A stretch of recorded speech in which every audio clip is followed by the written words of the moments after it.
हे बेटा बेटियों, जो भी आपकी सदगुरु माता है, इन कथाओं को प्रेम पूर्वक सुन लीजिए। आपके घर के कष्ट दूर होने वाले, सभी वेदना और सभी कष्ट दूर होने वाले। ये 10वें अध्याय की कथा है। आज गुरुवार का दिन है, शाम के वक्त ये कथा सुन लीजिए। आपने पिछली कथा में देखा है कि गजानन महाराज अमरावती गए हुए थे और उनकी अनेक जगह पूजन हुआ और विशेष प्रेम से पूजन हुआ। लेकिन एक आदमी मुंबई का बाड़ा भाऊ, वो हर पूजन के वक्त उपस्थित रहता था, मौन रहता था। उसके आंखों से अविरल आंसू बहते रहते थे। उसके मन में ये विचार आ गया कि प्रपंच बेकार है, सब अशाश्वत है, गुरु की महिमा अनंत है, और अब इन गुरु को छोड़कर, इनके चरणों को छोड़कर अब कहीं नहीं जाना चाहता। हे बेटा बेटियों, मैं आपके चरणों को प्रणिपात करता हूं, अभिषेक करता हूं। ध्यान पूर्वक ये गुरुवार विशेष कथा है। प्रेम बढ़ा लीजिए, भक्ति बढ़ा लीजिए। जो भी आपके सदगुरु, उनके सामने ये कथा कहिए, ये कथा सुनिए। सुबह के वक्त की कथा मैंने बता दिया और ये शाम के वक्त की कथा है। बाड़ा भाव की आंखों से अविरल आंसू बहते थे और स्वयं पूछता रहता था। गजानन महाराज अंतर ज्ञान से जान रहे, लेकिन जो उनका निस्सीम भक्त था गजानन महाराज का, भास्कर पाटिल, जिन्होंने पानी पीने के लिए नहीं दिया था और खेत में बावली में गजानन महाराज की कृपा से वो बावली पानी से भर गई थी, ऐसा चमत्कार हुआ था। उस चमत्कार से प्रभावित होने के बाद भास्कर पाटिल उनके साथ सेगांव आ गया था। निस्सीम भक्त भास्कर पाटिल, उसके मन में ईर्ष्या होने लगी कि ये जो बाड़ा भाऊ है, यहाँ की मिठाई पेड़ा अच्छी लगती है इसको, सरकारी नौकरी अपने बाल बच्चों के साथ नहीं रहता और यहाँ हमारे साथ घूमते रहता है। गजानन महाराज इसकी पिटाई करें तो बहुत अच्छा होगा, ऐसे ही मन में वो सोच रहा था।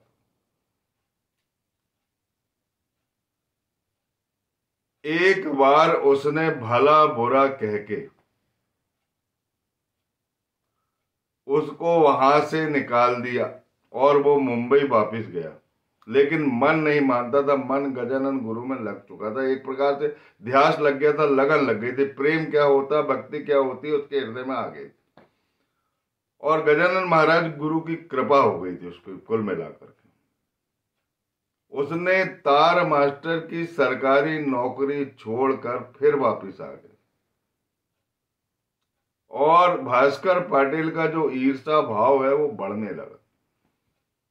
गजानन महाराज ने अंतर ज्ञान से जान लिए, एक व्यक्ति का छाता लिए उन्होंने और उस छाता से बाड़ा भाऊ की पिटाई करने लगे।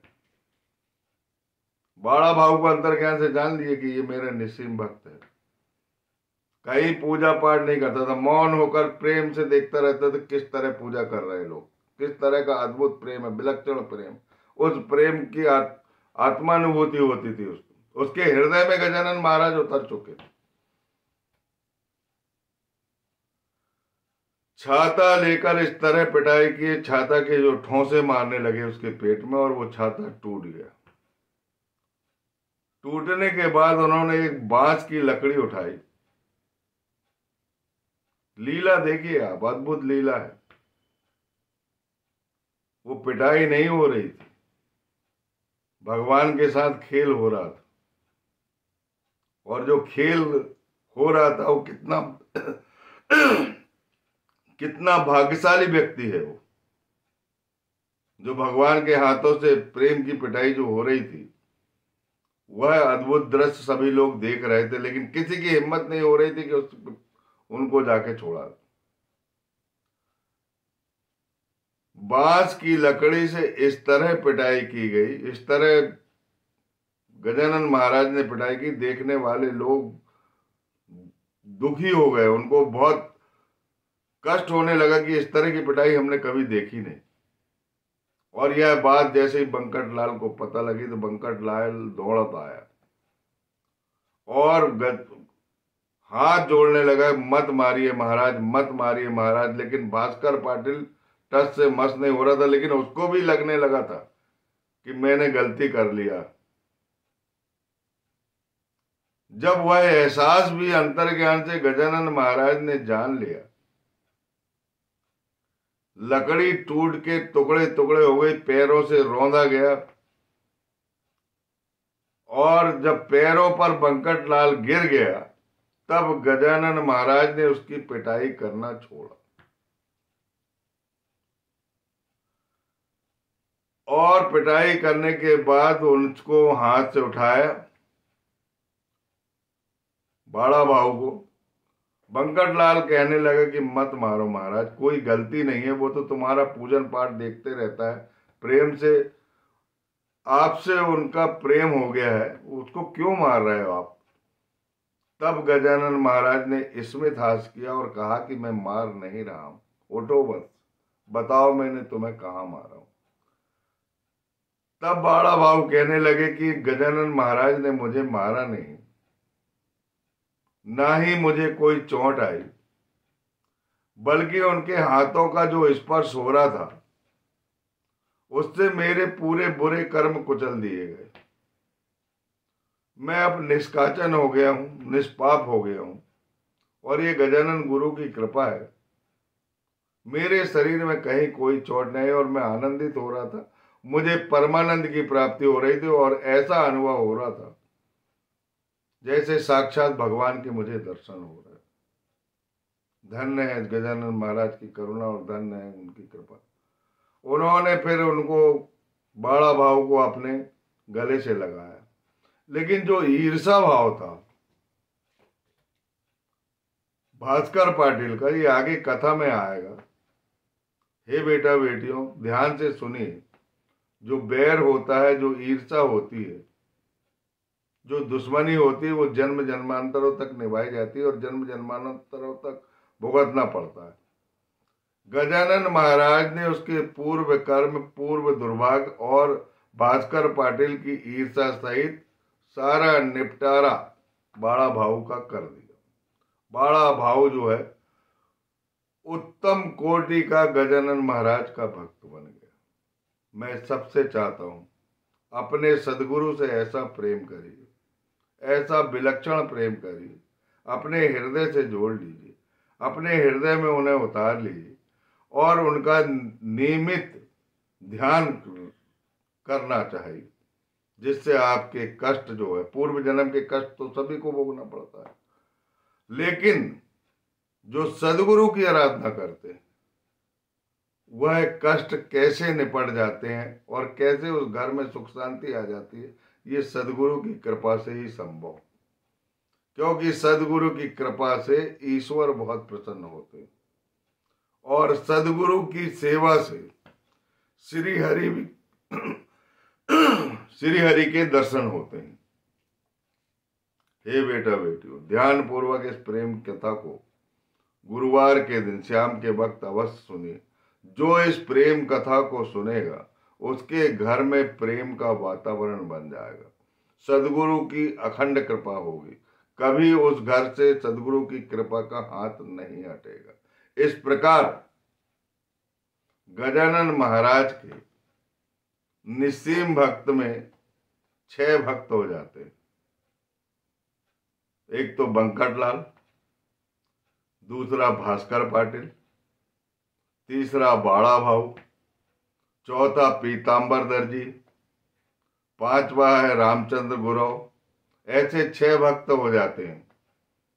पाटिल परिवार भी उनको बहुत चाहने लगता है, क्योंकि वो गन्ने से पिटाई करते हैं और उसके बाद गन्ने का रस पीने के बाद उनके हृदय में गजानन महाराज प्रवेश कर देते हैं।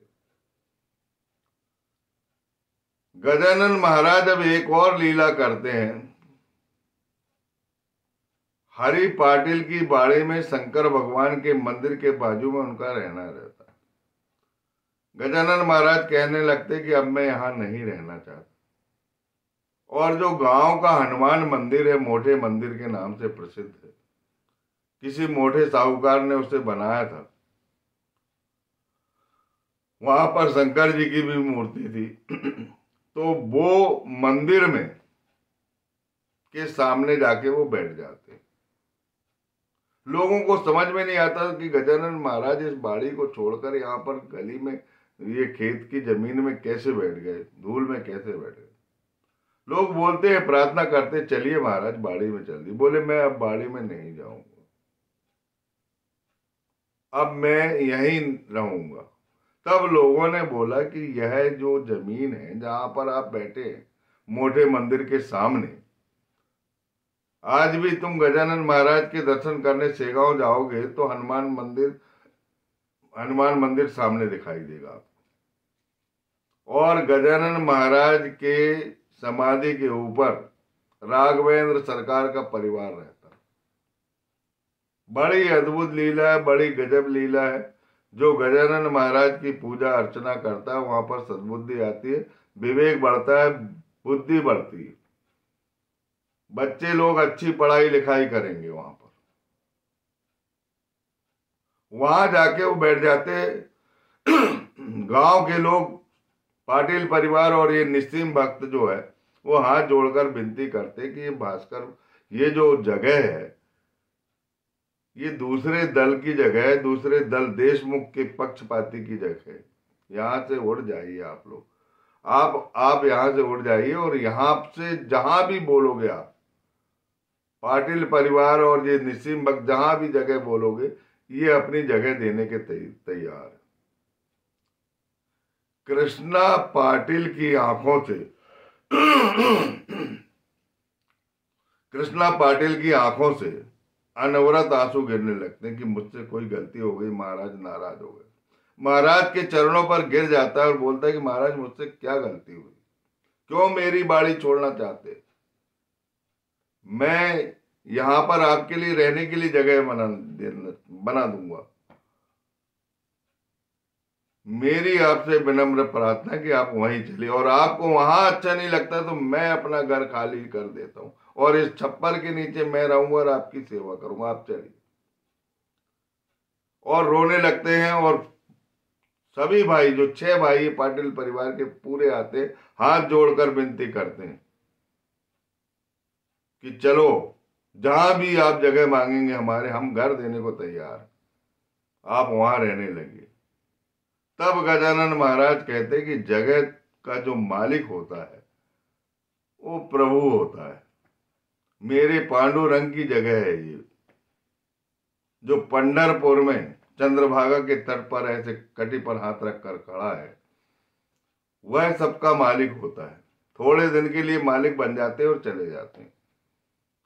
ये राष्ट्र का भी वैसे ही हाल होता है, किसी को राज मिलता है, किसी को नहीं मिलता, किसी को मिल जाता है, लेकिन वास्तविक मालिक श्री हरि है।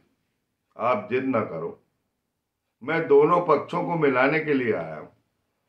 बुला लो बंकट लाल, उससे पूछो कि उसका घर छोड़ा था तब उसको भी दुख हुआ था, मैंने क्या समझाया।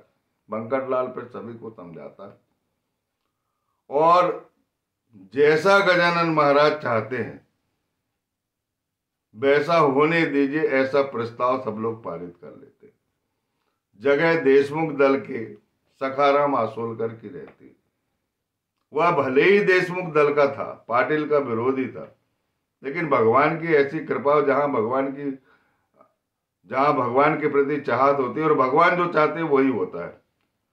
सखाराम आसोलकर का हृदय परिवर्तित हुआ कि मैं ये जगह जो है, मुझे कोई आपत्ति नहीं, गजानन महाराज यहीं रहते हैं। बाद में इस जगह पर मठ बनवाया जाता है, उस कथा को हम बाद में सुनाएंगे। लेकिन हे बेटा बेटी, अपने घर में गजानन गुरु की स्थापना कर लीजिए। जब भी आप नर्मदा के दर्शन करने जाते हैं और वहां पर एक लाल पत्थर नर्मदा मैया से मांग लीजिए, और नहीं मिलता है पत्थर आपको तो जो दुकानें लगी रहती वहां लाल पत्थर मिल जाएगा आपको, वो पत्थर स्थापित कर लीजिए, आपके घर के काल कंटक दूर हो जाएंगे। गजानन महाराज गुरुवार के दिन आपके घर आ रहे हैं, इस कथा को आप ध्यान पूर्वक सुन लीजिए और प्रेम बढ़ा लीजिए। गणपति रूप है, नर्मदा का लाल गणेश है, और लाल गणेश कैसे हैं वो अगली कथा में आने वाली कथाओं में आएगा, मैं जरूर बताऊंगा। तब तक के लिए मैं सबको ओम साई राम कहता हूं, सबको जय गजानन महाराज कहता हूं। बोलिए समर्थ गुरु गजानन महाराज की जय। अगली कथा में कामधेनु की कथा आई। उस कथा को बहुत ध्यान पूर्वक सुनना है और सभी कथाएं सुनो। कितनी देर लग रही कथाएं सुनने में, कहीं भी सुन लीजिए। पूजा के स्थान पर नहीं जमता है तो अलग से सुन लीजिए, लेकिन सुनिए जरूर। इन कथाओं से आपके काल कंटक दूर होने वाले हैं, ये मेरी गारंटी है।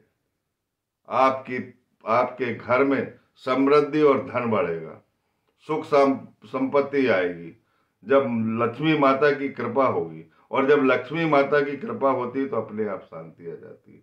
बोलिए सच्चिदानंद सदगुरु जग प्रतिपालक भक्त प्रतिपालक गजानन गुरु महाराज की जय।